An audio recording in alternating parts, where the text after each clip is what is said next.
মহিলাদের বাপের বাড়ির দিকে একটা টান আলাদা থাকে।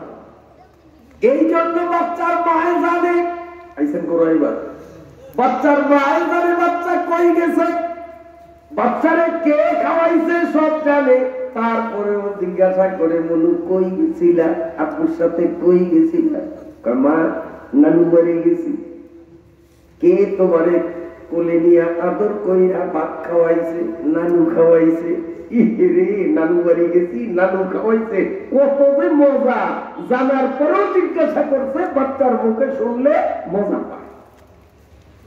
আল্লাহ রাব্বুল আলামিন জানে। তারপরে আল্লাহ জিজ্ঞাসা করে তোমরা কে, তোমরা কারা, কেন দাঁড়াইয়া রইলা? জান্নাতীরা জান্নাতে, জাহান্নামীরা জাহান্নামে চলিয়া গেল, হাসরের ময়দান খালি হইয়া গেল। তোমরা কেন দাঁড়াইয়া রইলা? কারণ কি আল্লাহ জানে। তারপরেও আল্লাহর বান্দা আল্লাহর সামনে নিজের মুখ দিয়া কথাগুলি বলবে, দাবি করবে, আল্লাহর কাছে শুনতে ভালো লাগে। ওই মহিলার মতো আল্লাহর কাছে ভালো লাগে। তখন এরা পরিচয় দিবে, বলবে আল্লাহ আমি তালেবে ইলম, যারা তালেবে ইলম অবস্থায় মারা গেছে ওরা পরিচয় দিবে আমি তালেবে ইলম। আবার কেউ বলবে আল্লাহ আমি হাফেজে কোরআন, কেউ বলবে আল্লাহ আমি আলেমে দ্বীন। আল্লাহ বলেন ঠিক আছে আমিও চিনি এ তালেবে ইলম, এ হাফেজে কোরআন, এ আলেমরা, তোমরা কেন এখানে দাঁড়ানো? আল্লাহ জান্নাতের টিকিট পেয়েছি, এই যে টিকিট হাতে, তারপরেও আমরা জান্নাতে যাই না। কি কারণ? কারণ হলো এই মাবুদ গো,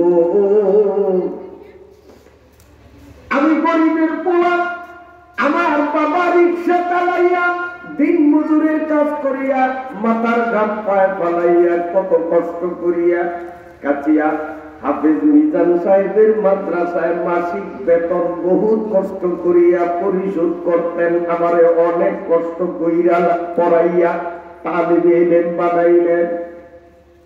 জান্নাতি মানুষগুলো যখন জান্নাতে গেল, কাতারের পাশে দাঁড়াইয়া প্রত্যেকটা মানুষের মুখের দিকে নজর করলাম। জান্নাতগামী মানুষের কাতার শেষ, সব চলিয়া গেল। ওই কাতারে তো আমার বাবারে আমি খুঁজা পাই নাই, তাহলে নিশ্চয়ই আমার বাবা হয়তো জাহান্নামী। কেন এই কাতারে পাই না? আবার কেউ বলবে আল্লাহ আমার মা বাবাকে আমি পাইছি, ওনারা অলরেডি চলে গেছেন, তবে আমি কাছিয়া মাদ্রাসার লিল্লাহ বোর্ডিং এ খেয়ে লেখাপড়া করেছি। গরিবের পোলা, বাবা বোর্ডিং এর টাকা দিতে পারতেন না, গরিব মানুষ। এই কাছিয়া ইউনিয়নের ধর্মপ্রাণ মুসলমান অমুক অমুক অমুক মিয়া, এনারা নিয়মিত মাদ্রাসার লিল্লাহ বোর্ডিং এ দান করতেন। সেগুলি খাইয়াই তালেবে ইলম হইয়া জান্নাতের টিকিট হাতে পেলাম। আমার চেনাশোনা ওই মাদ্রাসার দাতা গোষ্ঠীদের মধ্যে অমুক মিয়া অমুক মিয়া অমুক মিয়ারে এই জান্নাতীদের কাতারে জান্নাতগামী হতে দেখা গেল না। ওগো আল্লাহ, মনে হয় তারাও বুঝি জাহান্নামে চলিয়ে গেছে। আবার কেউ বলবে আল্লাহ আমিও গরিবের পোলা, বাড়ি ছিল অনেক দূরে, আমি যখন মাদ্রাসায় ভর্তি হলাম এই কাচিয়া ইউনিয়নের অমুক মেয়ে আমাকে আদর কইরা জাগির রাখছে, লজিং রাখছে, কত কষ্ট কইরা আমার লেখাপড়ার সুযোগ করে দিছে। ওরা ঘরে নিজেরা যা খাইতেন আমাকেও তা খাওয়াইতেন। আমার যিনি লজিং রাইখা খাওয়ার ব্যবস্থা করলেন, আমার লজিং ওয়ালারে তো জান্নাতীদের কাতারে খুঁজা পাই নাই, মনে হয় জাহান্নামে গেছে। আল্লাহ যাদের উসিলায় আলেম তালেবে ইলম হাফেজ হইয়া জান্নাতের টিকিট হাতে পেলাম, নিমক হারামের মতো একা একা জান্নাতে যাব না, যতক্ষণ না তাদেরকে জাহান্নাম থেকে উঠাইয়া আমাদের হাতে না দেন।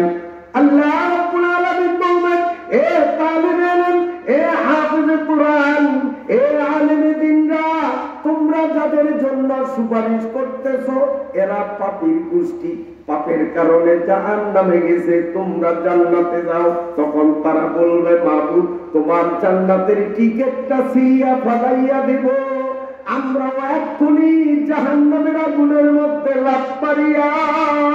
কেউ বলবে আমি বাবার সামনে যাব, কেউ বলবে আমি লজিওয়ালার সামনে যাব, কেউ বলবে আমি মাদ্রাসার চান্দা যিনি দিতেন তার কাছে গিয়ে তার গলা জড়িয়ে ধরে বলবো জান্নাতের টিকিট পাইয়াও ওই টিকিট ফালাইয়া আপনাদের কাছে আসলাম, নিমক হারামের মতো আপনাদের দুজকে রাখিয়া একা জান্নাতে যাই নাই, জান্নাতে গেলেও একসাথে যাব, নইলে আপনারা দুজকে থাকলে আমরাও দুজকেই থাকবো।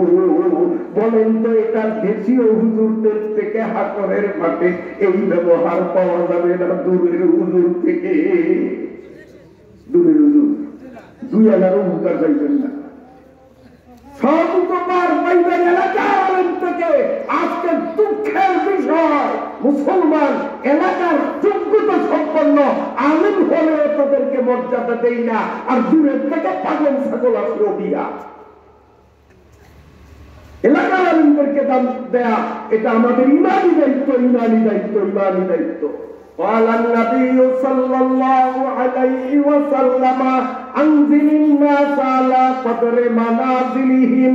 আল্লাহ বলেন কয়েকজন ব্যক্তিদের মধ্যে মর্যাদা যখন বন্টন করবা কারে কোন স্তরে রাখবা, নবী 1400 বছর আগে বলে গেছেন আনজিলিন নাস আলা কদরে মানাজিলিহিম, যে যেই স্তরের উপযুক্ত তাকে সেই স্তরের সম্মান দিও, সে তোমার কাছের না দূরে সেদিক তুমি তাকাইও না। আবার নবী 1500 বছর আগেই ঘোষণা দিয়ে গেছে। মুহতারাম হাজিরিন, আল্লাহ পাকের কাছে ফরিয়াদ করি, আল্লাহ যখন কোরআনের মজলিসে আমাদেরকে আনলেন, আল্লাহ যেন আমাদের সকলকে জান্নাতি মানুষের লিস্টের মধ্যে গণ্য করে। বেগুনে জান্নাত পেতে রাজি নেই, আমি সবাই কই না, এখনো কয় চিন্তা করে যে শীত হুজুর জান্নাতে তো আগুন নাই, কাছে জান্নাত তো বালা না, দুজুগে যাও নেই বালা, এই জন্য আপনারা সবাই দুজুগে যাবেন মনে হয় নাকি? আগুন তো বললেন না, কি দুজুগে যাইতে চান আগুন বলার জন্য? আল্লাহ আমাদের সকলকে জান্নাতি মানুষের লিস্টিভুক্ত হিসাবে কবুল করেন। আল্লাহ আমাকেও কবুল করেন, আপনাদেরও কবুল করেন। মুহতারাম হাজিরিন, আরেকটি প্রসঙ্গে আপনাদের সামনে একটু আলোচনা করে তিলাওয়াতকৃত আয়াতের অর্থ এবং আয়াতের তাফসীর বা ব্যাখ্যা আপনাদের শোনাবার চেষ্টা করব ইনশাআল্লাহ। বিরক্ত হননি আপনারা? বিরক্ত হন? আচ্ছা, আমরা কোন মাযহাবের মানুষ বলতে পারেন? জোরে কর, এ ভয় লাগেনি মিয়া? 4 মাযহাব, সত্য মাযহাব, সঠিক মাযহাবের মধ্যে 4টা মাযহাব হলো সঠিক, আর বাকি সব হলো বাতিল। বাতিল মাযহাব অনেক বেশি। সহিহ মাযহাব হলো 4টা, হানাফি, শাফি, মালিকি, হাম্বলি। এই 4টার মধ্যে সবচেয়ে শক্তিশালী, সবচেয়ে বড় 1 নম্বরের মাযহাব হইল হানাফি মাযহাব। আমরা সেই মাযহাবের বলেন আলহামদুলিল্লাহ। আমরা তো ছোট দলের না, এই 4টার মধ্যে যেটা বড় আমরা তো সেইটা, তাহলে তো খুশির সাথে আন্তরিকতার সাথে বলবো, বলেন কোন মাযহাবে? হানাফি মাযহাবের। আমাদের ইমাম, মাযহাবের ইমাম যিনি, আমরা যার অনুসরণ করি ওনার নাম আবু হানিফা রাহমাতুল্লাহ আলাইহি। এটা ওনার নাম না, এটা হলো উপাধি।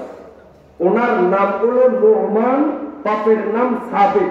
যেমন বঙ্গবন্ধু, এটা কি নাম? নাম তো হলো শেখ মুজিবুর রহমান। বঙ্গবন্ধু উপাধি, প্রধানমন্ত্রী উপাধি,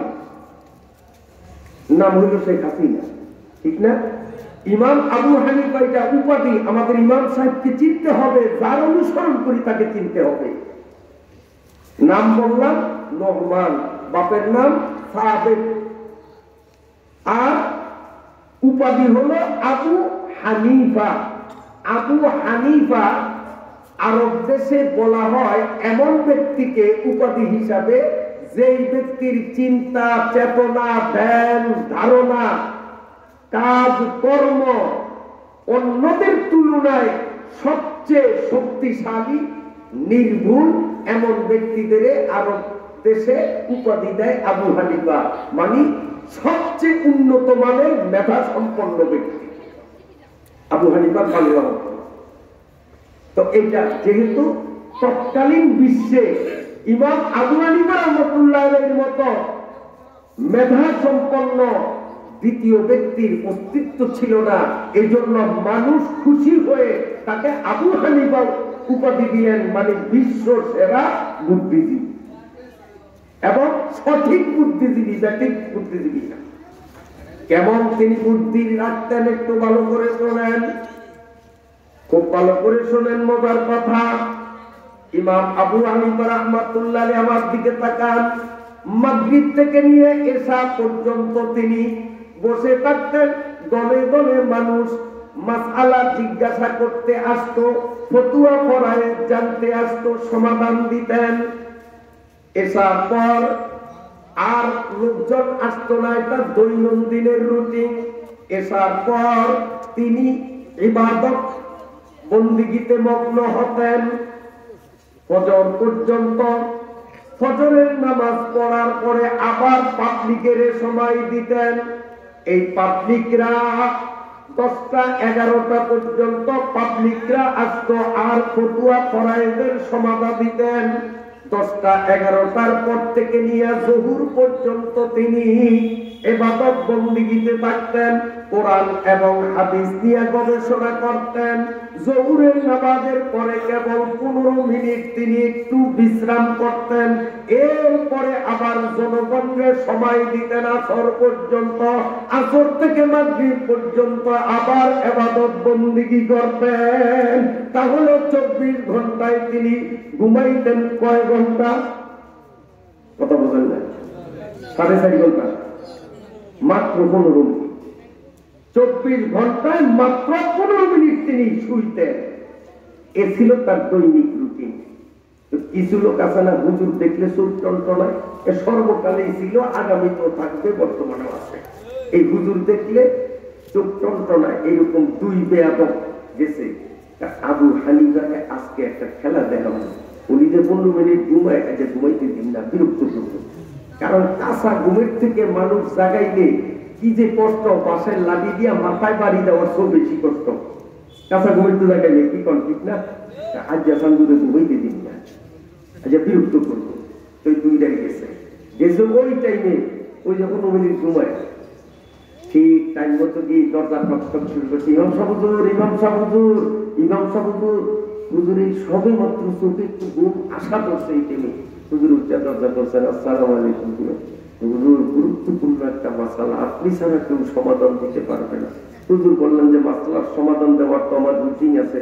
তো হুজুর হায়াত মৌতের গ্যারান্টি নেই, যদি মরিয়া যাই, এই জিনিসটা না জানিয়ে একটু দয়া করে আমাদেরকে বলেন। তো হুজুর চিন্তা করলেন যে আমার শরীরের শান্তির জন্য ঘুমানোর চেয়ে একটা মানুষকে শরীয়তের মাসালা জানাইয়া দেওয়া অধিক গুরুত্বপূর্ণ। আজকে নয়, আমি ঘুমাবো না, ওদের মাসালা সমাধান দেই। হুজুর বলছেন, আচ্ছা বাবা বলো কি মাসলা। তো হুজুর কি বিষয় নিয়ে যে আসছি ভুলে গেছি মনে নেই, ভুলে গেছি মনে নেই। তো হুজুর বললেন, মাথায় হাত তুলে, ঠিক আছে যাও বাবা যাও, আবার যদি কোনো সময় স্মরণে আসে তা আইসো, আমি সমাধান করবো। এটা 2টাই গেছে, কিন্তু গিয়ে ওই কাছের বাজার বইয়ে দিছে, দূরে যায় না। আবার যাবো 4-5 মিনিট পরে, কাঁচা ঘুমাইবো, ওই সময় যাবো। এই 4-5 মিনিট পরে আবার গেছে, যে হুজুর হুজুর হুজুর কি যে কষ্ট, চোখ কান্দিয়াবেন, তারা এক মনে করবেন ও আপনারা কথা মনে করছে যে হুজুর বাড়ির থেকে পথ দিছি, পথে গেছি আর মনে হয়েছে, এই জন্য বলেছি। আচ্ছা আচ্ছা বসেন বসেন, কি সমস্যা বলেন। হুজুর ভাগ্য মতো বুঝিয়ে গেছি। আচ্ছা ব্যাপারটা কেমন লাগে? আমার সাথে যদি এইরকম ব্যবহার করতো, আমি যে লম্বা লম্বা ওয়াজ করি, আমি তুমি নিজের কন্ট্রোল করতে পারতাম না।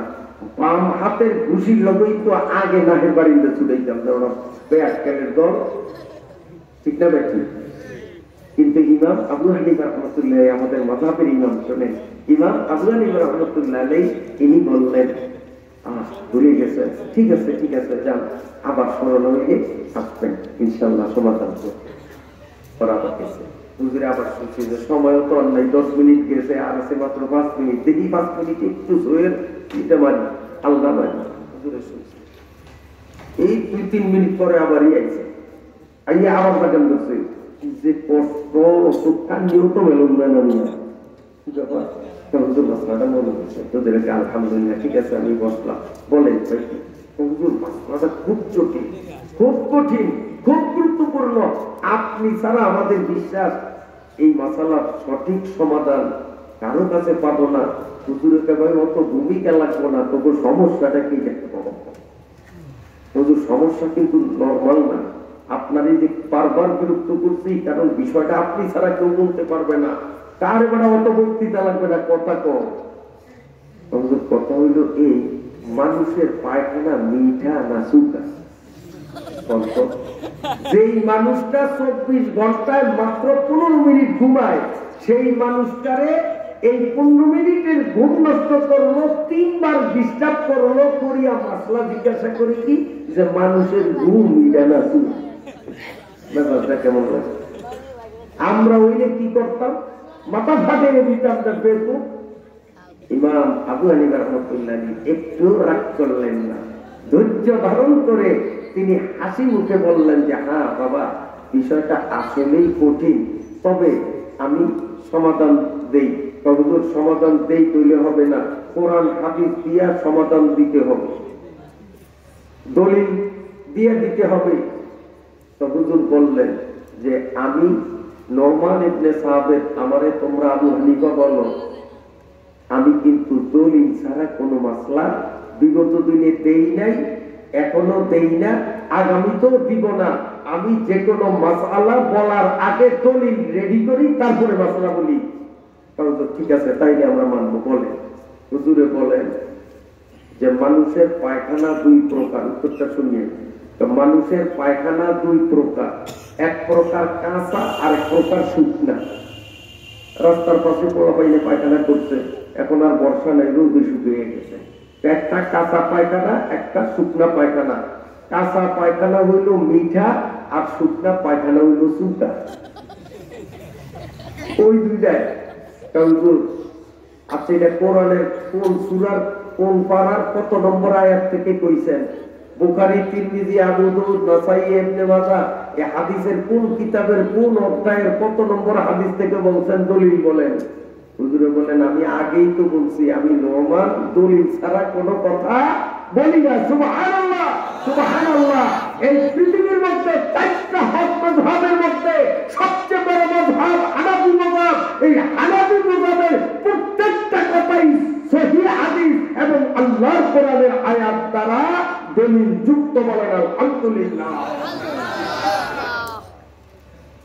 হুজুর তখন বললেন যে বাবা, এই পায়খানা চুকা বা মিঠা, এর সাথে দুজক বেহেশত, ফরজ ওয়াজিব সুন্নাত, হালাল হারাম, এর শরীয়তের কোনো সম্পর্ক নাই। যদি শরীয়তের সম্পর্ক থাকতো তাহলে কোরআনে অথবা হাদিসে এই কথাও থাকতো। তবে আমাকে মানুষ মাসালা জিজ্ঞাসা করলে আমি দেখি এটা কোরআনে পাওয়া যায় কিনা, এরপরে দেখি হাদিসে পাওয়া যায় কিনা। সরাসরি যদি কোরআনেও পাই না, হাদিসেও পাই না, তারপরে দেখি এই ব্যাপারে নবীজির বড় বড় সাহাবা ইকরামদের কোনো অভিমত আছে কিনা, ইজমায়ে উম্মত আছে কিনা। সেখানেও যদি খুঁজা না পাই, তারপরে আমি নিজের মেধা দিয়া চিন্তা করি এর সঠিক উত্তর কি। তবে তোমাদের প্রশ্নের উত্তর কোরআনেও পাবা না, হাদিসেও পাবা না। এই বিষয়ে সাহাবা ইকরাম মাথা কামানের প্রশ্ন আসে নাই, কাজী সাহাবাদের থেকে এর সমাধান পাওয়া যাবে না। অতএব 4র্থ নম্বর আমি ইজতিহাদ করলাম, আমার বুদ্ধি বিবেচনা খাটাইয়া আমার বুদ্ধির দলিলের আলোকে উত্তর দিলাম। হুজুর তাহলে আপনি দোলটা খাইছেন, কেমন বেয়াক্কল আর কেমন বেয়াদবের বেয়াদব। এইরকম আলেম উলামাদের সাথে বেয়াদব কর্মীওয়ালা একদল সর্বকালে ছিল, আজও আছে। এগুলো বেয়াদব। হুজুর গুটি খাইয়া দেখছেন? হুজুরে বলেন খাই দেখা লাগে, তাইলে আমরা আপনার কথা মানি না। আপনি যখন খান নাই একটা মিটা আরেকটা সুর আমাদের বিদায় করার জন্য একটা গোজামিল দিলেন, আবু হানিফা কোনো গোজামিল দিয়ে কথা বলে না। তাহলে দলিল কি? দলিল হলো এই, আমি দেখছি যে এক জায়গায় যদি একটা আম বা কাঁঠাল ভাঙ্গে, সব মাছিগুলো উইরা আইসা ওখানে বসে খায়।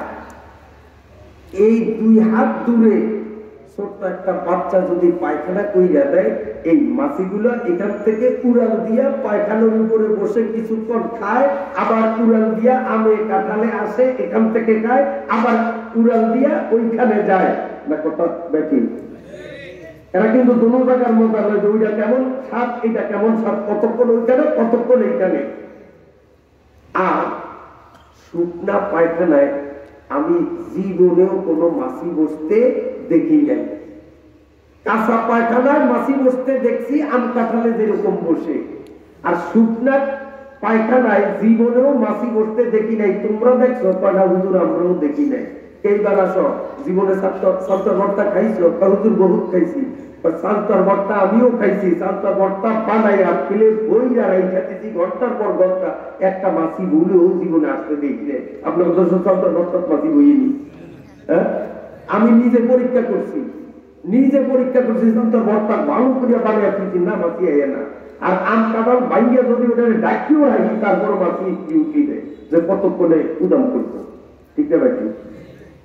ইমাম আবু হানিফা বলেন যে সালতা যেহেতু শুকা, অতএব সালতায় মাছি বসে না। আর শুকনা পায়খানাও যখন মাছি বসে না, তা আমার ব্রেন বলে ওইটাও মনে হয় শুকানোর কারণে শুকা হয়েছে। আর আম কাঁঠাল মিঠা, এটা তো সবাই জানে, এইটাই মাছি বসে।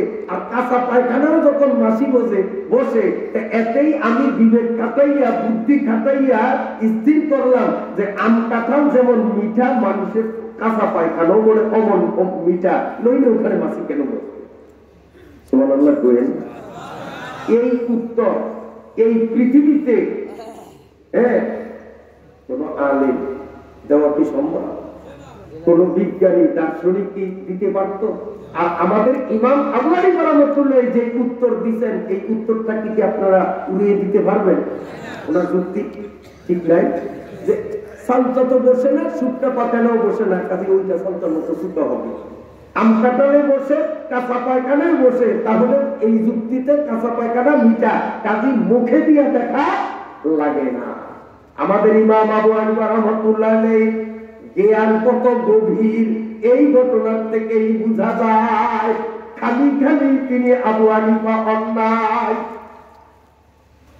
সেই আবু হানিফা রাহমাতুল্লাহ মাযহাব সারা পৃথিবীর মুসলমানদের 16 মুসলমান ইমাম আবু হানিফা রাহমাতুল্লাহ আলাইহির মাযহাবের অনুসরণ করে হাতে গোনা কয়টা পাগল ছাগলের দল হানাফি মাযহাবের বিরুদ্ধে উৎপাত করে। ওরা বলে হুম রিজাল নাহনু রিজাল, আবু হানিফাও মানুষ, আমরাও মানুষ, আমরা আবু হানিফার অনুসরণ কেন করব? বাইরে কোরআন হাদিস দিয়ে আমরা মাসালা আবিষ্কার করব। এটা গাধার দল, ইমাম আবু হানিফার পশমের সমান তুই হইছ না। ঠিক না ঠিক? আমার বাইরে বাবাজিরা, এই ইমাম আবু হানিফা রাহমাতুল্লাহের আরেকটা কথা হঠাৎ মনে পড়ে গেল, এটা বলেই আয়াতে ঢুকতেছি। বলবো? অনুমতি দিলে বলবো।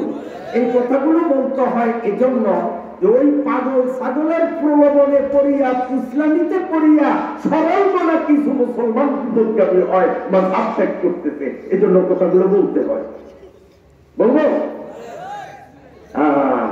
এবং এই মাযহাবের বিরুদ্ধে খালি বুখারী শরীফ সহিহ হাদিস কইয়া সরল মনা মুসলমানদেরকে ধোঁকা দেয়, উল্টা বুঝায়। যদি সহিহ হাদিস সম্বন্ধে তোরা পারদর্শী হস, আমগো কাছে আয়, আলেমুলামার কাছে আয়, আমাদেরকে বুঝা। আমরা তো ওয়াজ মাহফিলে বলবো যে মজাব ছাড়িয়ে দাও, সব লামুজাবিতে আসো। আমাদের এক কথায় তোর 1000 বছরে যা উপকার হবে, আমাদের 1 মিনিটে তার চেয়ে বেশি তোদের উপকার হবে। সাহস থাকলে আমাদের কাছে আসবে না, কারণ ধরা খাবে। যাবে কার কাছে? যারা হাদিস জানে না, পড়ে নাই, আলেম না, তাদের কাছে। এই দেখেন হানাফি মাযহাব ভুল, সহিহ হাদিস সহি বই গুগল তলে নিয়ে আসবে, সাহস থাকলে আমাদের কাছে আয়। আমরা তো চ্যালেঞ্জ দিলাম, কারণ আমরা হাদিস পড়ছি, কোরআন পড়ছি, তাফসীর পড়ছি, আমাদের কাছে আয়, পাবলিকের কাছে যাও কেন? এক সময় লম্বা ঘটনার আমি একটু করিয়া ছোট্ট করিয়া বলি, যেহেতু আয়াতের কথা বলতে হবে। শীতের রাত, প্রথম রাত, অল্পতেই ছেড়ে দিব। এই ছোট্ট করিয়া বলি লম্বা ঘটনা। বিরাট একটা বহসের মজলিস, ইয়াহুদি আর খ্রিস্টান এক পক্ষে, আর মুসলমান হইল এক পক্ষে। হাজার হাজার মানুষ। সেদিন ইসলাম দুনিয়ায় থাকবে কি থাকবে না চ্যালেঞ্জের মুখে বহসে মুসলমানরা ঠইকা গেলে ইসলাম বাকি, আর যদি জিতে তাহলে ইসলাম বহাল। তাহলে কত গুরুত্বপূর্ণ বহস, হাজার হাজার মানুষ উপস্থিত। মঞ্চের উপরে দুইটা চেয়ার, একটা চেয়ার হলো যে আলোচনা করবে তার পাশের চেয়ার হলো সভাপতি। সেই সভাপতির চেয়ারে বসাইল এক খ্রিস্টান পণ্ডিত, খ্রিস্টানদের আলেম, সভাপতির চেয়ারে বসা। তো উনি বসেই প্রশ্ন করছে, ইসলামের আলেমরা আমার কয়েকটা প্রশ্ন। একটা হলো এই যে আপনারা আল্লাহ বিশ্বাস করেন, তো আপনাকে আল্লাহ এখন কি করতেছেন? 2 নম্বর, আপনাদের আল্লাহ দেখতে কেমন? লাল না কালা, মোড়া না সিয়ন? আপনাকে আল্লাহ দেখতে কেমন? এবং আপনাদের আল্লাহ কোথায় আছে? আপনাদের আল্লাহ বর্তমানে কোথায় আছে? এই জাতীয় আরো কতগুলি প্রশ্ন, এগুলোর উত্তর দিতে হবে। সমস্ত আলেমদের মাথা হেট হয়ে গেছে, এই প্রশ্নের উত্তর কেমনে দিব, এই প্রশ্নের উত্তর কেমনে দিব সবাই। তখন আমাদের ইমাম আবু হানিফা, তখন আবু হানিফা না, তখন ওনার সেই বাপমায় যেই নাম আছে ওই নামই, সাবেকের কোলা নোমান, এই নামে সবাই চিনত। আবু হানিফা উপার্জিত হয়েছে তার কর্মদক্ষতায়।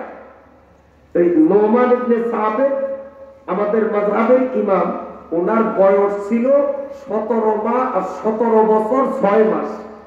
এই 17 বছর 6 মাসের বালক ইমাম আবু হানিফা রাহমাতুল্লাহ আলাইহি ওনার উস্তাদকে বললেন, হুজুর উত্তর দিবেন না? কি উত্তর দিব? মাথাই তো ধরে না, বুঝাবো কি কেমনে? হুজুর আপনারা যদি অনুমতি দেন তো উত্তরটা আমি দিই, পারবি না। হুজুর আপনি যদি দোয়া করেন, উস্তাদের দোয়া থাকে, আল্লাহর রহমত থাকে, তা আশা করি পারবো ইনশাআল্লাহ। ওদের নাক মুখ চুনকালি মাখিয়ে দিব ইনশাআল্লাহ, আপনারা দোয়া করেন। তো হুজুররা তো ওনারে বলান, এই ছাত্র কেমন, কত ব্রেনিয়ান, এটা তো হুজুররাই বোঝে। হুজুররা কয় ঠিক আছে বাবা যাও। তখন ইমাম আবু রহমতুল্লাহ আলাইহি উঠলেন, সভাপতি চেয়ারে বসা। ইমাম আবু রহমতুল্লাহ আলাইহি বয়স কত বেশি মনে আছে? 17 বছর 6 মাস। এই ডেগা পোলায় দাঁড়াইয়েই বলল, সভাপতি সাহেব আমি আপনাকে আপনার প্রশ্নের উত্তর দেওয়ার আগে ভূমিকা হিসাবে একটা প্রশ্ন করব। আপনি যেই প্রশ্নগুলো করছেন এই প্রশ্নের উত্তর কি আপনার জানা আছে? উনি বললেন, একটার উত্তরও আমি জানি না। তো জানা না থাকলে আপনি সেই প্রশ্ন কেন করছেন? বলে যে প্রতিপক্ষকে ঘায়েল করার জন্য। আমি উত্তর জানি না, তারপর প্রশ্ন করলাম যে আমার বিরোধী দল যারা আছে তাদেরকে ঘায়েল করার জন্য, ঠকাবার জন্য। তখন বললেন, এই মুসলমানরা, এই ইহুদিরা, এই খ্রিস্টানরা, সভাপতি কি কইছে শুনছ? হ্যাঁ শুনছি। তো সভাপতি বলছে যে প্রশ্নগুলি আমরা জানি, উত্তর জানি না, এরকম বলছে না? কাহা এরকম বলছে। সবাই বললো যে আমরাও প্রশ্নটি জানি কিন্তু উত্তর আমরা জানি না। তখন এই 17 বছর 6 মাসের ছেলে বলে, আমিও প্রশ্নগুলি জানি এবং প্রশ্নগুলির উত্তরও জানি। না সুবহানাল্লাহ, শেষ দিন কইে না, কারণ আইজ ওয়াজটা এনে কয়জন মানুষ হয়েছে, কাছে আর মানুষ নাই, সব শ্বশুর বাড়ি গেছে, কারণ না ধরেও যায় নাই। আজকে ভূতের যদি পায় সরিষারে, তো ভূত ছাড়াই লুকিয়ে দিই না। সরিষা আমরা যে আমগুলোই ভূতে পাইছে আল্লাহ, কারণ ওয়াজে আসার আগেই অ্যাডভান্স এত দিতে হবে, এবং স্টেজে ওঠার আগে এত জমা দিতে হবে, নইলে ওয়াজের স্টেজে উঠবো না। আর আমরাও দেখতে এমন কামরায় শয়তানে পাশায় পুতায় বস্তা বইরা টাকা দিতেও আমাদের কষ্ট লাগে না। কান সুখ হবে, দিন সুখ হবে না, হেদায়েত আসবে না। আর কোরআন হাদিসকে একটা ব্যবসার মাধ্যম বানিয়ে ফেলাইছি আমরা। হেদায়েত আসবে করতে এগুলোকে ব্যবসার মাধ্যম বানাইছি। যাই কথা অন্যদিকে চলে গেল। মহতারাম হাজিরিন, বিরক্ত হয়েছেন আপনারা? এই ছোট্ট ছেলেটার দ্বারায় কি বললো যে প্রশ্নে আমি জানি, প্রশ্নের উত্তরও আমি জানি। সুবহানাল্লাহ, বলেন তো সুবহানাল্লাহ। আপনারা যেরকম বলছেন সব মুসলমানরা তখন সুবহানাল্লাহ বলছে। আর ইহুদি আর খ্রিস্টান ওরা দেখা যায় একটুখানি পশ্চাতে সরা সবাই গেলি রসাইনে বিচার। মুসলমানরা তো খুশিতে সুবহানাল্লাহ সবাই চিৎকার দিয়ে বলছে। এখন বলে যে আমি আপনাদের উপস্থিতিতে সভাপতির আরেকটা প্রশ্ন করব। আর না, উনি প্রশ্নগুলি জানে, উত্তর জানে না। আর আমি প্রশ্ন জানি, প্রশ্নের উত্তরও জানি। এখন উনিও বলুন, আপনারাই বলেন যে উনি আমার থেকে সম্মানী না আমি ওনার থেকে সম্মানী। কি বলার কথা উড়িয়ে দিবেন? বলা দিকে উড়িয়ে দিবেন। এখন উত্তর কি আসবে? উত্তর আপনারা দেন। কে বেশি, যে জানে সে না যে জানে না? সভাপতি কয় বাবা যুক্তি তো ঢুকে গেলাম, তাইলে তো তুমি সম্মানী। তো আমি সম্মানী কথা বললেন, সে আর এখনো ছাড়তেছেন না, তো উত্তরও পাইবেন না। উত্তর পাইতে হবে সম্মানীকে সম্মানের চেয়ার দিতে হবে, আর নইলে কিন্তু উত্তর আসতে পাবেন না। এই কথার পরে সভাপতি আজকে এই জায়গা বলা চেয়ারে বসে বইয়েই আপনারা যে প্রশ্ন করছিলেন এখন তোমাদের আল্লাহ কি করে, এখন আমাদের আল্লাহ এই বুড়িয়ারে চেয়ারের থেকে নামাইয়া লেদা হোলারে চেয়ারে বসাইছে।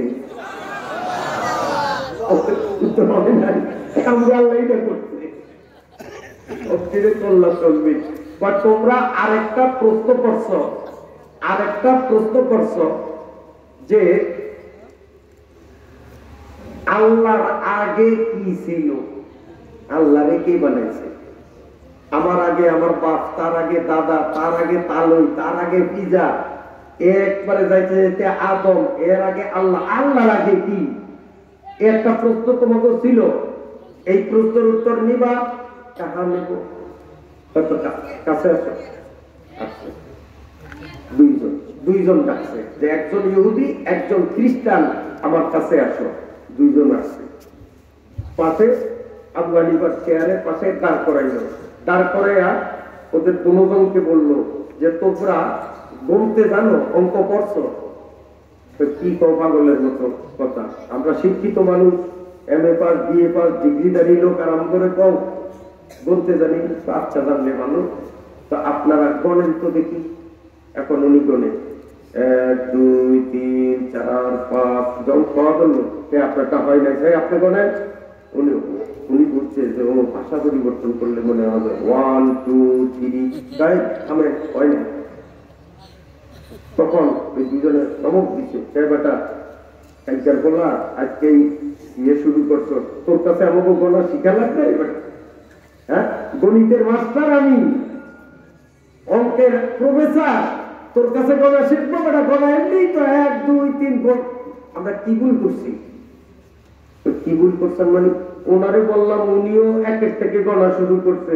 বলছি হয় না, এনারে গণা গণতে বলছি, ভাবছি যে উনি শুদ্ধ ক্রিয়া গণবেন, উনিও দেখি গণেন 1 2 3 4, ইংরেজিতে 1 2 3 ভাষা বেশ কম করছে। গণা তো একের থেকে কি বলেন 1 2 3 আর 1 2 3 বেশ কম আছে, খালি ভাষার বেশ কম। আপনাকে তো দুইজনের একজনের তো হয় নাই। উনিও একের থেকে শুরু করছে, আপনিও একের থেকে শুরু করছেন। হেড বিজের তো শুরু করেন, এর আগের তো ব্যাকলের মতো কথা কস। একের আগে কিছু হয়নি, একের আগে কিছু হয় না, একের আগে আবার কিছু হয় কিনলে গোড়া তো একের তলেই শুরু, তাইলে আল্লাহর আগেও কিছু হয় না, আল্লাহর তলেই শুরু হয় না। উত্তর হয় না। আপনারা আরেকটা প্রশ্ন ছিল যে ইবলিস আগুনের তৈরি, আর ইবলিসের চিরকাল জাহান্নামের আগুনে আল্লাহ জ্বালাইবে, তা আগুনের মধ্যে দিলে আবার এর শাস্তি কেমনে হয়? কেউ কথা বোঝেন না? হ্যাঁ, আপনি এই চুলার আগুন ভরা, এর তো আগুন নিয়ে আরেক চুলার মধ্যে আগুন জ্বলে, হেন আগুন ফিরে দেন, এনতে আগুন যেগুলো নিয়ে এই চুলা দিচ্ছেন, এই আগুনটা কষ্ট হইবে? আগুনের মধ্যে তুলে ওর কোনো কষ্ট আছে? তাই আপনাদের ইসলাম ধর্মমতে ইবলিস আগুনের তৈরি, আর দোজখেও আছে আগুন, তো আগুনের মধ্যে তুলে এনে আবার সাজা দিয়ে, তাহলে ইবলিসের সাজা হয় কেমনি? এই প্রশ্ন উত্তর নিবেন? হ্যাঁ নেব। যদি উত্তর নিতে হয় তা আমার কাছে আসতে হবে। ডাক্তার একজন আসছে, ও নেই সাথে কাল বেড়ে 100 বার ঠাস করে উঠে মানুষ গেছে খেপিয়া খেপেন কেন এইভাবে থাপ্পড় দিলে একজন সামাজিক মানুষ, মুরব্বী মানুষ, শিক্ষিত মানুষ, তার কে বলছে আমি থাপ্পড় দিচ্ছি? আমি তো আপনাকে প্রশ্নের উত্তর দিলাম, সুবহানাল্লাহ কইেন না। কি উত্তর দিল? তুমি যাই জলিবার একটা ঠাস করে থাপ্পড় দিলে এই মাত্র। আচ্ছা আমি থাপ্পড় দিয়েছি, কি হয়েছে? উনি কি ব্যথা পাইছেনি? ব্যথা পাইছেনি, তারপরেই গাল দিচ্ছ মানুষের তুলে কি হতো, তারপর যে ব্যথা দিয়ে আমার এই গাল পর্যন্ত পিছিয়ে যন্ত্রণা। আচ্ছা ব্যথাটা দেখতে কেমন, লাল না কালা? তারপরে ব্যথা দেখা যায়নি, ব্যথা দেখা যায়নি তো ব্যথা তো দেখা যায়নি। ও ব্যথা দেখা যায় না? আমি তো মনে করছিলাম ব্যথা লাল না কালা, মোটা না সিয়ন, হ্যাঁ, লম্বা না বাকিয়া, তারপরে ব্যথা দেখা যায়নি। আচ্ছা এইবার শোনেন, ব্যথা যেমন দেখা যায় না, এইটা লাল না কালা, মোটা না সিয়ন বুঝা যায় না। আল্লাহ এমন, যারে দেখা যায় না, লাল না কালা বুঝা যায় না। এরপরে আমিও মাটির মানুষ, আপনিও মাটির মানুষ, তা আমি আপনার কালো থাপ্পড় দিচ্ছি, ওটার সেটলেন কা মাটির ঘুরে মাটি পড়ছে, কথা হয় না? আমিও মাটির মানুষ, আপনিও মাটির মানুষ, তো মাটির উপরে মাটি পড়ছে, আবার শালীর ব্যবস্থা কিসের, সেটাসেটি কিসের? তাহলে আমি মাটির মানুষ হইয়া আপনি মাটির মানুষের গালের উপরে আটকেছে, যেমন শাস্তি হয়েছে, কষ্ট হয়েছে, ইংলিশেরও দুচোখের মধ্যে দিলে দুটোটাই আগুন, এমনি কষ্ট হইব। উত্তর হয় না? এইরকম একটা আর দুইটা না, অনেক, কতগুলি কইলে এত যাওয়া যাইব না। বাপের দুটা টিপলেই বুঝা যায় পাতিলের বাহিগুলোর কি অবস্থা। এখন এই কয়টা যখন হয়েছে, বাহিনী পারবো না পারবো?